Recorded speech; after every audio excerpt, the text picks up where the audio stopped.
नमस्कार दोस्तों, स्वागत है आपका हमारे चैनल पे। मेरा नाम है वैभव और आज मैं आपको बताऊंगा कि जब से ब्रीजा इंडियन कार मार्केट में लॉन्च हुई है तब से क्यों ये लोगों की सब 4 मीटर कॉम्पैक्ट एसयूवी रेंज में सबसे बेहतरीन परफॉर्मिंग गाड़ी है, क्यों इसको इतना प्यार मिला है और क्यों ये गाड़ी आज तक जो सेल्स फिगर्स हैं उसमें सबसे टॉप पे रहती है। और साल 2020 में इस गाड़ी का एक फेसलिफ्ट वर्जन लॉन्च किया गया था जिसमें कि इसके डीजल इंजन को डिसकंटिन्यू कर दिया गया था और पेट्रोल इंजन को इसके लॉन्च किया गया था। लोगों ने ये कंसेप्शन लगाया था कि शायद डीजल इंजन डिसकंटिन्यू हो जाएगा और पेट्रोल इंजन आएगा तो शायद इसकी जो सेल्स फिगर्स हैं उसमें कुछ डेप्रिसिएशन वगैरह होगा, लेकिन ऐसा कुछ भी नहीं हुआ। पेट्रोल इंजन लॉन्च होने के बाद भी और कॉम्पिटिटर्स के मार्केट में आने के बाद भी, जैसे कि वेन्यू के आने के बाद में, सोनेट के, नेक्सॉन के आने के बाद भी ये गाड़ी अभी सेल्स फिगर्स में काफी अच्छा परफॉर्म कर रही है। उसके कुछ अपने बेसिक रीजंस हैं। बहुत लोगों के दिमाग में ये मिथ है कि ब्रीजा टीन का डब्बा है, ब्रीजा के अंदर जो इंटीरियर क्वालिटी है वो इतनी अच्छी नहीं है, लेकिन इसके अंदर जो बातें हैं, जिन चीजों को हम नकार नहीं सकते, जो कि एक बहुत ही सॉलिड परफॉर्मिंग एसेट है इस गाड़ी के, वो क्या है आज मैं उसके बारे में बताने जा रहा हूँ। इस वीडियो में मैंने कुछ कंपैरिजन किया है और गाड़ियों के मुकाबले जो इस सेगमेंट में आती हैं। तो मैंने उसके लिए कुछ गाड़ियां चूज की हैं, कुछ कार्स चूज की हैं जो इस रेंज में आती हैं और कुछ उनके पैरामीटर्स चूज किए हैं। जो कार्स मैंने चूज की हैं वो है Brezza,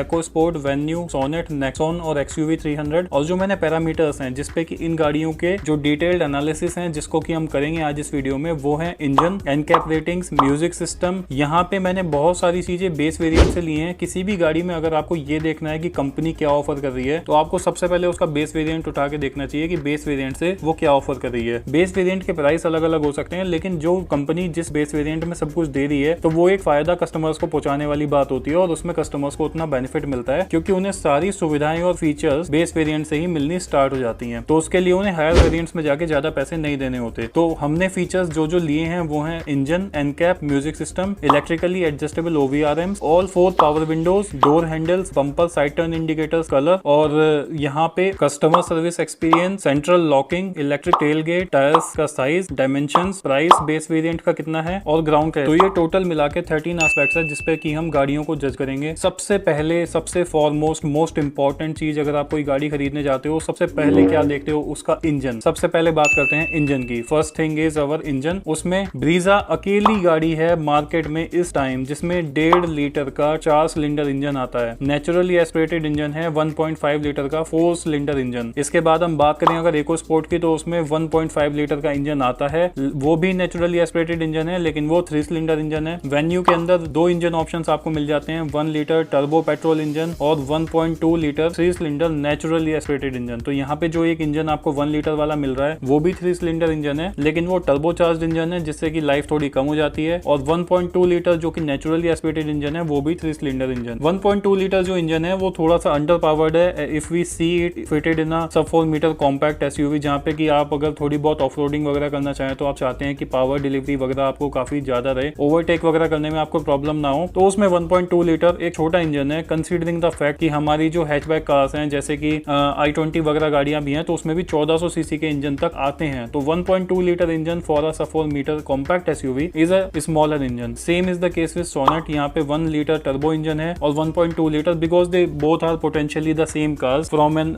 manufacturer, they are just Hyundai की सब्सिडरी है किया। तो यहाँ पे 1 लीटर टर्बो इंजन सेम वही है और 1.2 litre naturally aspirated 3 cylinder engine. उसके बाद बात करते हैं नेक्सॉन की, तो यहाँ पे भी 1.2 लीटर 3 सिलेंडर टर्बोचार्ज इंजन है and same is the case with XUV 300। यहाँ पे भी 1.2 लीटर का 3 सिलेंडर टर्बो पेट्रोल इंजन आपको मिलता है। तो अगर आप यहाँ पर देखते हो ध्यान से, एक अकेला 4 सिलेंडर इंजन इस पूरे सेगमेंट में सिर्फ और सिर्फ ब्रीजा के पास है, ब्रेजा के पास है और किसी के पास नहीं है। तो यहाँ पे it stands out as a clear winner और यही एक रीजन है why people choose Brezza so much, because they get peace of mind and relaxed engine and relaxed drive. So this is the main reason why Brezza stands out in sales figures. Next जो parameter है उसकी बात कर लेते हैं। यहाँ पे NCAP rating हमारा नेक्स्ट पैरामीटर आ जाता है। एनकैप रेटिंग में ब्रेजा को मिलते हैं 4 स्टार, इकोस्पोर्ट को मिलते हैं 4 स्टार, वेन्यू को मिलते हैं 4 स्टार, सोनेट को मिलते हैं 3 star, I wonder why, and Nexon को मिलते हैं 5 स्टार और XUV 300 को मिलते हैं 5 स्टार। तो यहाँ पे डेफिनेटली नेक्सॉन और XUV 300 के पास में एक एज है और जिसकी वजह से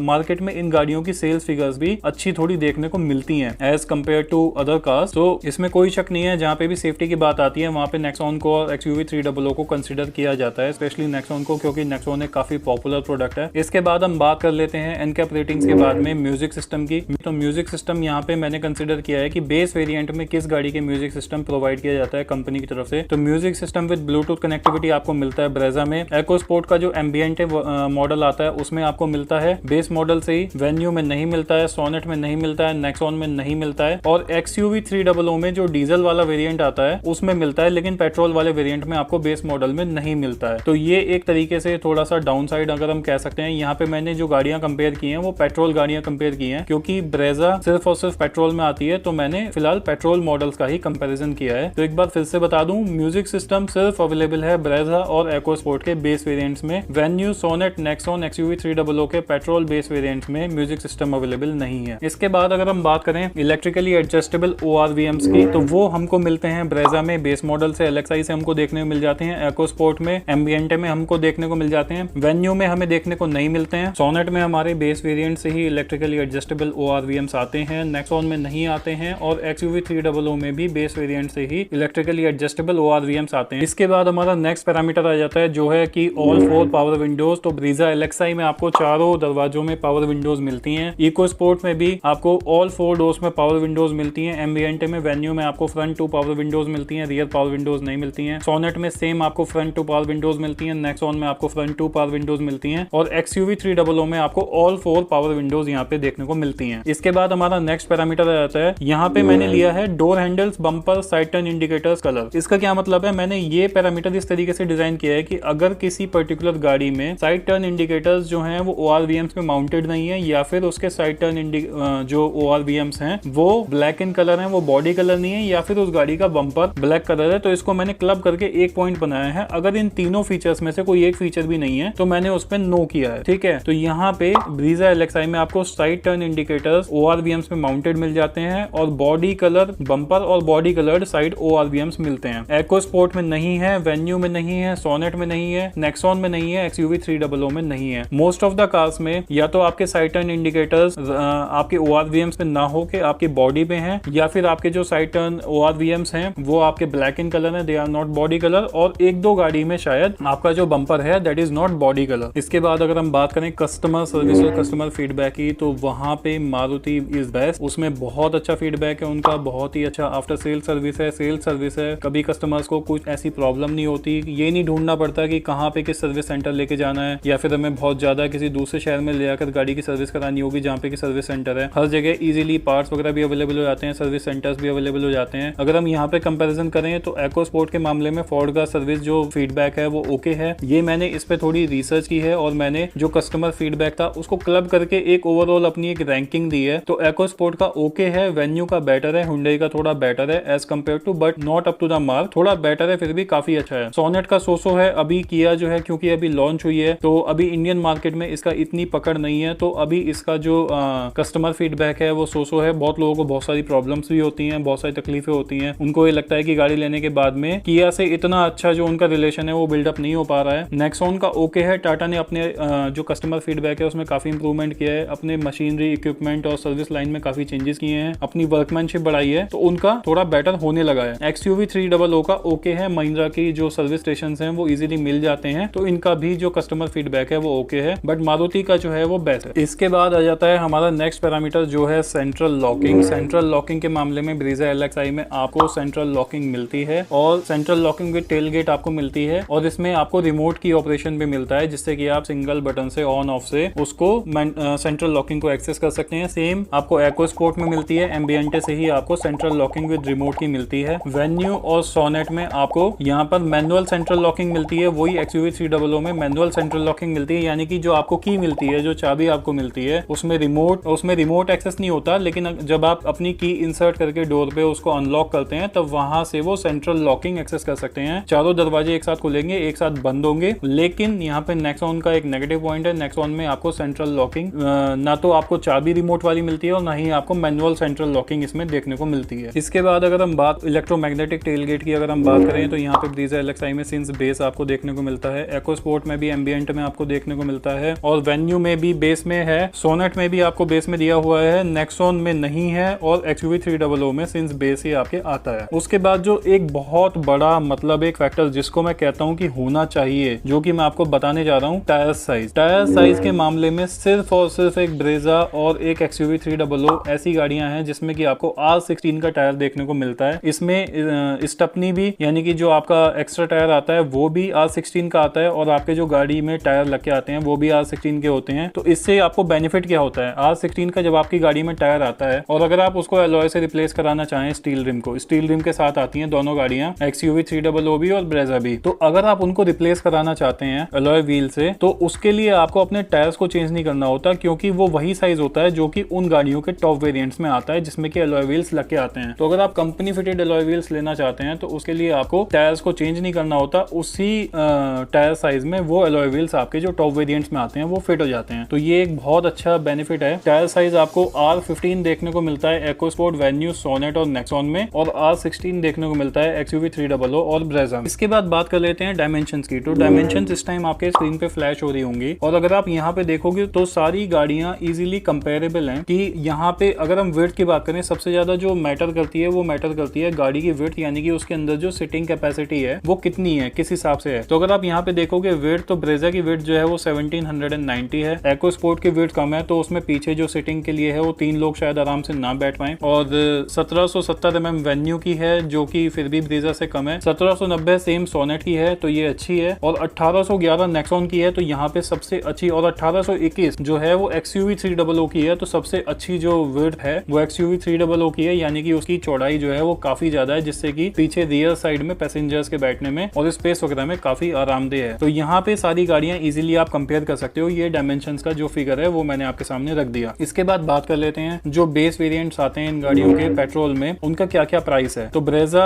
लगभग आती है, ये मैंने अप्रोक्सीमेटली डेली के प्राइसेस निकाले हैं, तो ये ब्रेजा जो पड़ती है LXI मोटा मोटा 8,30,000, EcoSport 9,36,000, वेन्यू 7,83,000 1.2 वाली, और सोनेट 7,64,000 अगेन 1.2 वाली, नेक्सॉन 7,98,000 1.2 टर्बो चार्ज पेट्रोल, और XUV 300 9,10,000 1.2 3 सिलेंडर टर्बो पेट्रोल। तो यहाँ पे अगर हम प्राइस को एक बार कंपेयर करें तो वेन्यू और सोनेट यहाँ पे थोड़ी कम प्राइस रेंज में आती हैं, क्योंकि उनका जो इंजन है वो एक छोटा इंजन है, 3 सिलेंडर इंजन है, 1.2 इंजन है, इसलिए यहाँ पे थोड़ा सा प्राइस का वो दिया गया है। बाकी जब हम 1 लीटर टर्बो में जाते हैं तो उसकी मैं एक अलग से कंपैरिजन वीडियो बनाऊंगा जिसमें कि हम देख पाएंगे कि 1 लीटर टर्बो के साथ में जिसको जो कंपेरेबल मॉडल्स होते हैं नेक्सॉन और ब्रेजा से, उनके प्राइसेस वगैरह क्या होते हैं। यहाँ पे क्योंकि मैंने बेस वेरिएंट्स के प्राइस दिए हैं तो बेस वेरिएंट्स में सबसे कम जो प्राइसेस थे मैंने वो पे किए हैं। इसके बाद एक और मोस्ट इंपॉर्टेंट थिंग है जो कि एक सफोर कॉम्पैक्ट SUV के लिए काफी मैटर करता है, वो है आपका ground clearance. Ground clearance Brezza का 198 mm, EcoSport का 200 mm, वेन्यू का 190 mm, सोनेट का 205 mm, नेक्सॉन का 209 mm और XUV 300 का 180 mm, जो कि बहुत कम है इस सेगमेंट के हिसाब से, काफी कम है। 209 mm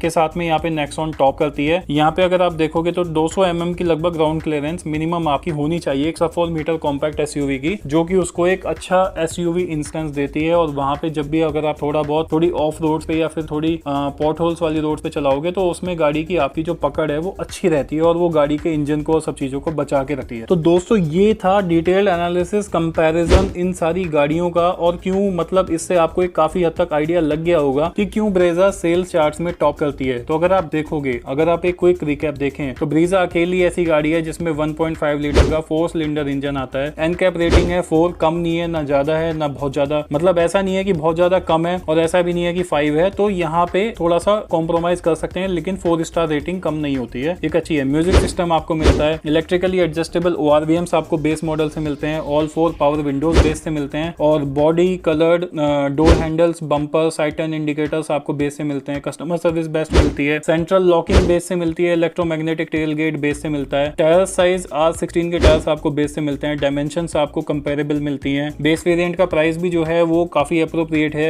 8,30,000 के आसपास ही आपको पड़ जाती है ऑन रोड, और ग्राउंड क्लियरेंस लगभग 200 mm की आपको 198 mm की आपको मिलती है। तो ये सारे फैक्टर्स हैं जो कि इस गाड़ी को एक बहुत ही एक अच्छा बाइंग ऑप्शन बनाते हैं, और जिस वजह से ये गाड़ी इतना ज्यादा बिकती है और इतनी ज्यादा पॉपुलर है, और अभी तक कोई और गाड़ी इसको टक्कर देने में काफी हद तक उसको स्ट्रगल करना पड़ रहा है। तो दोस्तों होपफुली आपको ये वीडियो पसंद आई होगी, अच्छी लगी हो तो प्लीज लाइक करना, चैनल को सब्सक्राइब करना अगर आप फर्स्ट टाइम विजिटर हो तो, और इसी तरीके के और कस्टमर फीडबैक और ओनरशिप एक्सपीरियंस और डिटेल्ड रिव्यूज और कंपैरिजंस के लिए, and you can always mention in comment section if you want a specific comparison, I will try to make. तो दोस्तों इसी तरीके की वीडियो, डिटेल्ड एनालिसिस, कंपैरिजन और टेक्नोलॉजी रिव्यूज के लिए इस चैनल पे बने रहिए, और फिर मिलेंगे एक नई वीडियो में किसी नए अच्छे टॉपिक के साथ में। चलो दोस्तों, bye bye, stay home, stay safe, take care.